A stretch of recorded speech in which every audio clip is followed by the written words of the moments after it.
Ini sih kayak kena gempa, kayak kena musibah, kayak kita udah langsung ketemu ruangan jenazahnya guys. Ini adalah tempat untuk memandikan jenazah. Kayak kita dilihatin deh sama kunti-kunti yang ada di pohon. Aku dijegat oleh bapak-bapak dengan muka rata sambil gendong anaknya. Apa yang harus kalian sombongkan kalau nanti kalian hanya terbaring di sini? Yang sering dilihatin itu adalah nakes-nakes. Seringnya itu dilihatin sosok suster berwajah pucat gitu.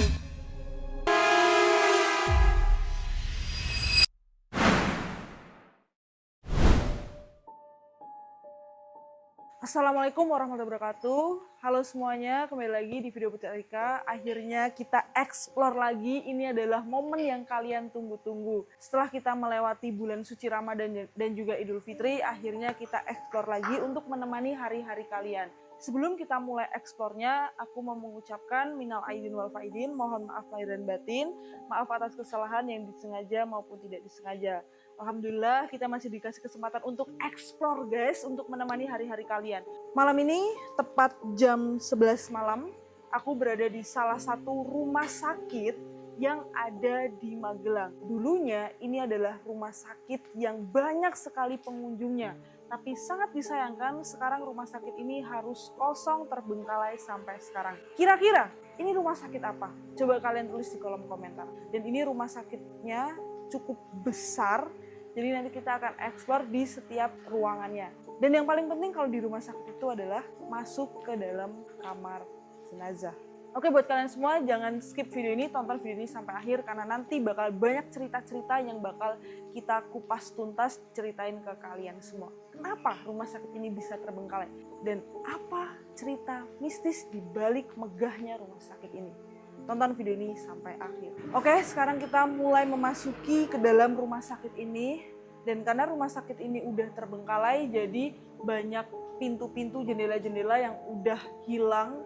Bahkan udah terlihat tidak seperti rumah sakit ya, tapi terlihat seperti bangunan terbengkalai.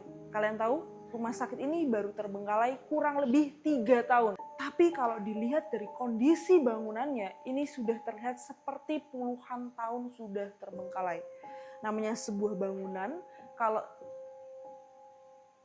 kayak ini kenapa ditutup ya? Bentar.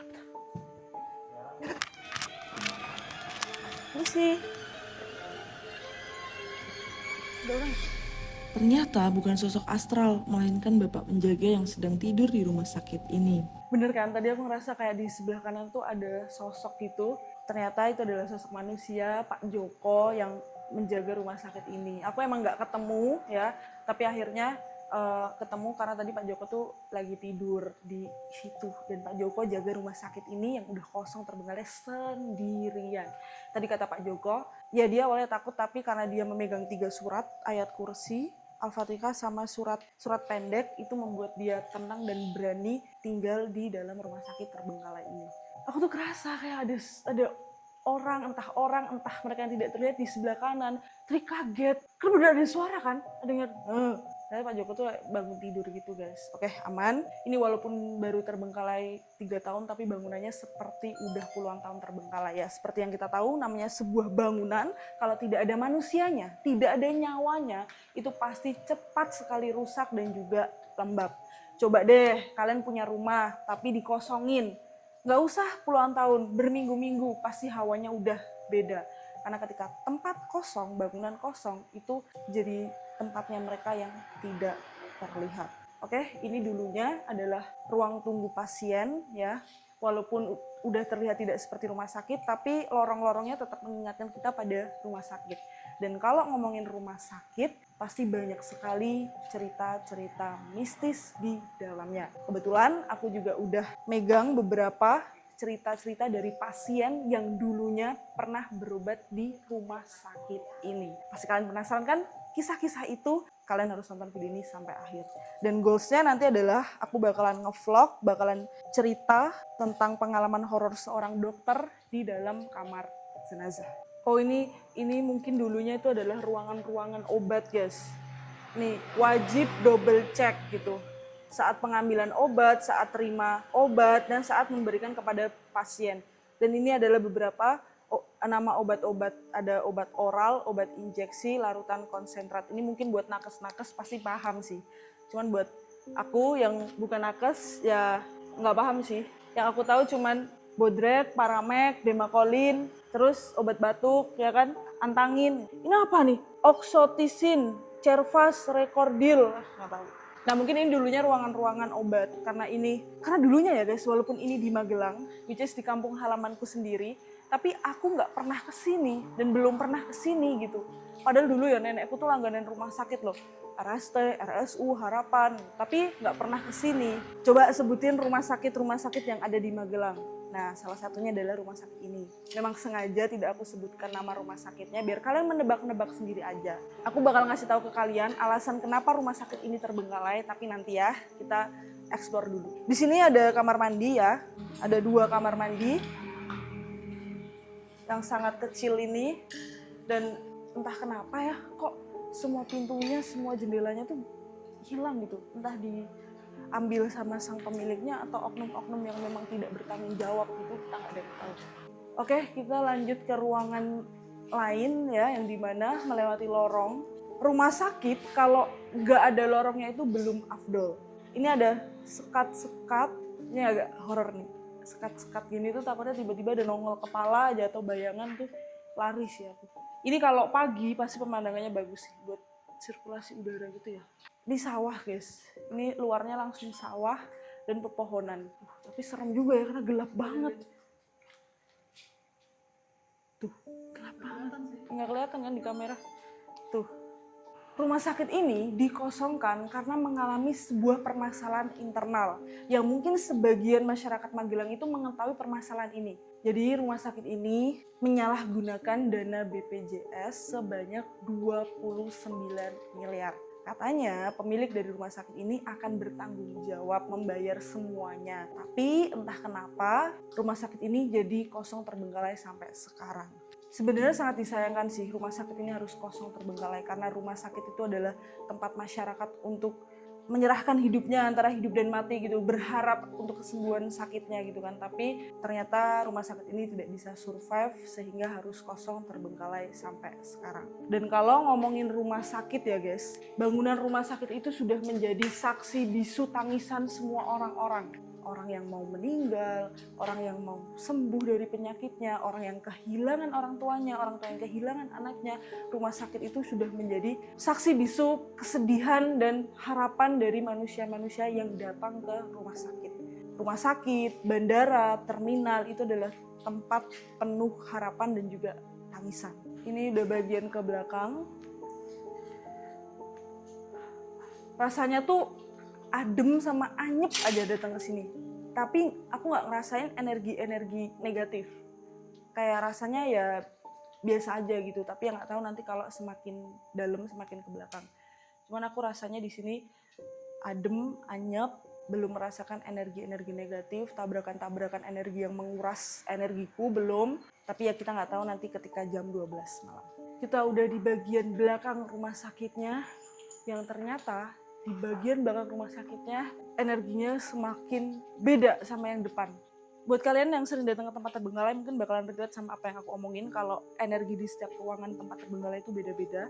Dan misi kita di sini adalah mencari kamar jenazah, karena nanti gongnya bakalan di kamar jenazah. Aku akan menceritakan kisah horor dari seorang dokter. Gimana kameramen, aman? Aman? Masih lanjut? Lanjut ya. Aku udah riset ya beberapa. Ada 3 orang mantan pasien dari rumah sakit ini yang menceritakan pengalaman horornya. Nah, aku tuh pengen masuk ke bangsal-bangsal pasien. Ya kan biasanya kalau di rumah sakit ada ruangan mawar, bugenvil, melati gitu. Nah, aku belum lihat nih kayak nama-nama kamar pasiennya. Apakah di rumah sakit ini ada kamar VIP? Mari kita lihat. Oke, sekarang kita berada di depan musola rumah sakitnya. Lihat, kalian bisa lihat sekeliling sih. Baru 3 tahun terbengkalai, tapi udah terlihat seperti puluhan tahun. Semak-semak kayak gini tuh ya udah menjadi tempat favoritnya mereka sih. Tapi beda ya, tadi di ruangan depan sama ruangan belakang, auranya tuh beda. Wow. Iya, ini rumah sakitnya luas banget. Kayak ada suara air jatuh. Apakah ada yang bocor? Assalamualaikum. Assalamualaikum warahmatullahi wabarakatuh. Oh iya, ada atap-atapnya pada bocor guys, pada bolong-bolong gitu. Kalau kata Iki, kalau atap-atapnya bolong gini tuh biasanya suka ada yang ngintip. Oh dari sini nih sumber suara airnya. Oh, itu. Ya namanya di tempat terbengkalai ya, mau ada suara sedikit pun kita jadi kayak parno. Ya, kok bisa sehancur ini ya guys. Nah ini mungkin ya dulunya tuh atap, tapi atapnya udah bolong. Kusen-kusennya mungkin udah diambil. Tapi kayak nggak 3 tahun ya? Kayak nggak 3 tahun loh. Beneran kayak nggak 3 tahun guys. Nah ini bagian dapur. Kayak kena gempa, kayak kena musibah, kayak apa gitu kan tuh.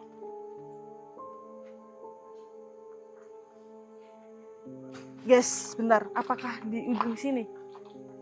Ini adalah ruangan apa nih? Awas paku ya. Itu ruangan apa tuh ujung sana? Awas paku.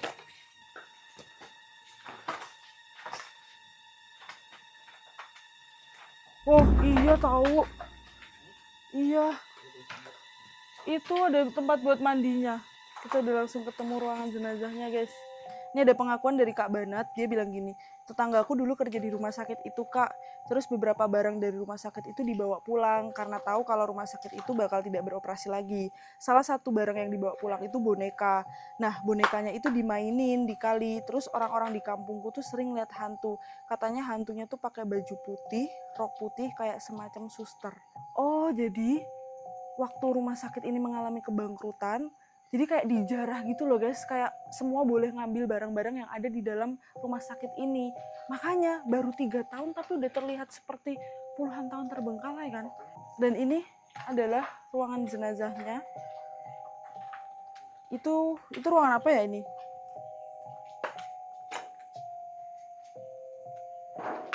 Ruangan jenazah itu pasti ada di belakang, ada di ujung. Tapi cuma ada satu guys. Cuma ada satu doang. Ya bayangkan dulunya saat rumah sakit ini masih beroperasi, ini adalah tempat untuk memandikan jenazah. Dan sekarang ketika rumah sakit ini udah kosong, terbengkalai, masih terasa seremnya. Gimana sih namanya juga kamar jenazah pasti kan tetap, walaupun udah lama kosong tetap aja masih melekat seremnya gitu. Tapi ini menurutku kamar jenazah terkecil yang pernah aku datengin sih. Karena setauku kamar jenazah tuh pasti luas dan ada beberapa tempat buat mandiinnya. Kita datang ke situ ya. Cuman ada satu kayak gini dan ini tuh atapnya udah bolong semua, malah aku kayak kita diliatin deh sama kunti-kunti yang ada di pohon. Bakal bacain lagi mantan pasien dari rumah sakit ini. Nih, dari Kak Yus. Aku pernah dirawat di sini Kak, dulu operasi usus buntu. Nggak ada pegawainya, nggak ada perawatnya, adanya cuma anak PKL gitu. Kalau malam butuh apa-apa susah, sepi banget, nggak ada aktivitas. Anak-anak yang PKL kalau malam katanya nggak berani keluar, pada takut. Kalau keluar harus rame-rame.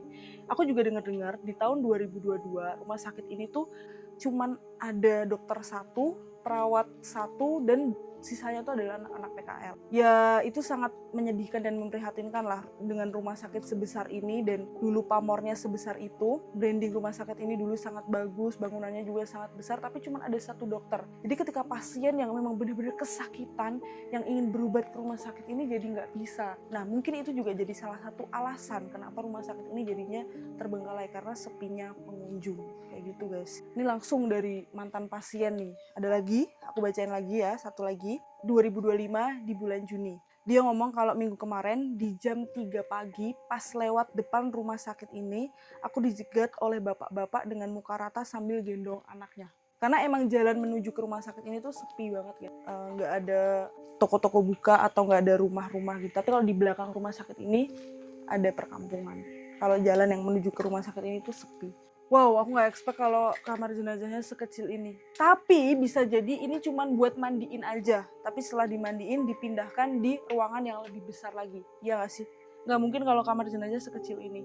Nih, kenapa aku bisa berpikir ini cuma buat mandiin? Karena di situ ada bekas kayak buat shower gitu. Shower buat mandiin.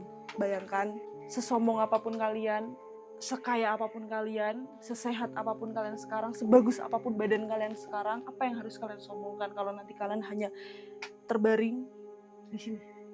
Gak ada yang dibawa kecuali amal. Masih ada segmen-segmen berikutnya ya. Tapi sebelum kita lanjut ke segmen berikutnya, kita bakalan explore ke kamar-kamar pasien yang belum kita datengin karena ini masih luas banget guys. Oke, kita lanjut lagi explore ke dalam rumah sakit ini. Firasatku dulunya ini adalah kamar-kamar pasien ya guys. Tapi sekarang udah tidak berbentuk ya karena udah kosong terbengkalai dan aku rasa ini tuh dijarah ya. Karena bener-bener wow, sehancur itu guys bangunannya. Ini bisa menjadi pembelajaran buat kita semua ya.